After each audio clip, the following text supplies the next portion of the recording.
দেশের বিভিন্ন স্থানে সভা সমাবেশ ও মানববন্ধন সহ নানা ঘটনার আরো খবর জানাচ্ছেন আবরার মাহি।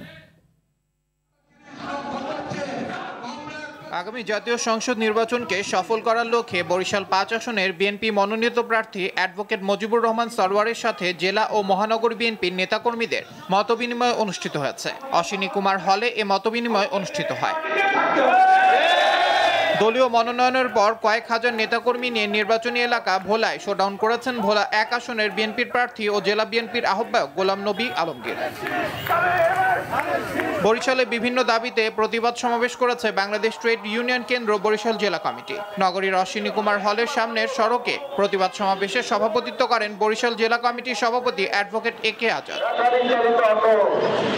এদিকে জেলার মেহেদীগঞ্জে ৩১ কোটি ৫০ লাখ টাকার কারেন্ট জাল জব্দ করেছে কোস্টগার্ড। এ সময় জালের প্রকৃত মালিক না পাওয়ায় কাউকে আটক করা সম্ভব হয়নি। জামালপুরের বকশীগঞ্জে আনন্দ মিছিল করেছে জাতীয় নাগরিক পার্টি। শাপলা কলি প্রতীক ও নিবন্ধন পাওয়ায় বকশীগঞ্জ উপজেলা শাখার আয়োজনে পৌর শহরে ওই মিছিল অনুষ্ঠিত হয়। আগামী জাতীয় সংসদ নির্বাচনকে সামনে রেখে পটুয়াখালীর রাঙ্গাবালিতে নির্বাচনী গণসমাবেশ করেছে ইসলামী আন্দোলন বাংলাদেশ। রাঙ্গাবালী মডেল মাধ্যমিক বিদ্যালয় মাঠে এ আয়োজন করা হয়। লালমনিরহাটের কালীগঞ্জে একটি তুলার মিলে ভয়াবহ অগ্নিকাণ্ডে প্রায় ২০ লাখ টাকার ক্ষয়ক্ষতি হয়েছে। উপজেলার কাকিনা এলাকার সালেমা অটো রাইস মিলের তুলার গোডাউনে এ ঘটনা ঘটে।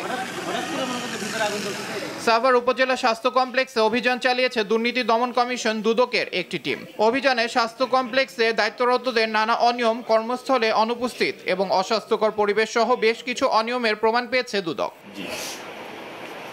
সুনামগঞ্জের ধোপাজান চলতি নদী থেকে রাতের অন্ধকারে অবৈধভাবে ড্রেজার দিয়ে বালু লুট বন্ধ এবং বালু উত্তোলনকারী লিম্পিট কোম্পানির হাত থেকে নদী রক্ষার দাবিতে মানববন্ধন অনুষ্ঠিত হয়েছে। নেত্রকোনার বারহাট্টার কাকুরা বাজার এলাকা থেকে বিপুল পরিমাণ ভারতীয় পণ্য সহ একটি কাভার্ড ভ্যান জব্দ করেছে পুলিশ।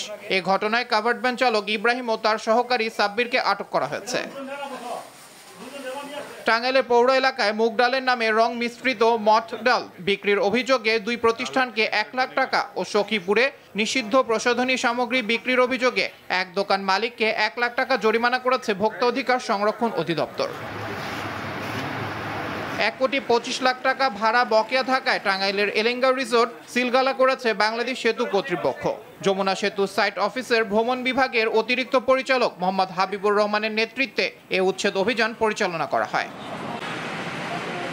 যশোরের অভয়নগর নওয়াপাড়া পৌরসভা এলাকা জুড়ে নিয়মিতভাবে মশা নিধন কার্যক্রম পরিচালনা করছে পৌর কর্তৃপক্ষ। ডেঙ্গু প্রতিরোধ ও জনস্বাস্থ্য সুরক্ষার লক্ষ্যে প্রতিদিনই চলছে এ কর্মসূচি। মাদক বিরোধী সচেতনতা বৃদ্ধির পাশাপাশি তরুণদের খেলাধুলায় উৎসাহ করার লক্ষ্যে ঠাকুরগাঁওয়ে ২ দিনব্যাপী ফুটবল টুর্নামেন্টের উদ্বোধন করেন অতিরিক্ত জেলা প্রশাসক নাজমুল হক সুমন।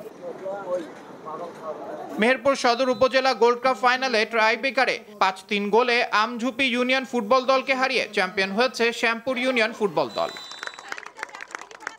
যশোরের মনিরামপুর যুব সমাজের উদ্যোগে ৮ দলীয় ঐতিহ্যবাহী হাডুডু খেলা অনুষ্ঠিত হয়েছে। হাডুডু খেলার ফাইনালে গাংরা যুব সংঘকে পরাজিত করে ব্রহ্মপুর একাদশ।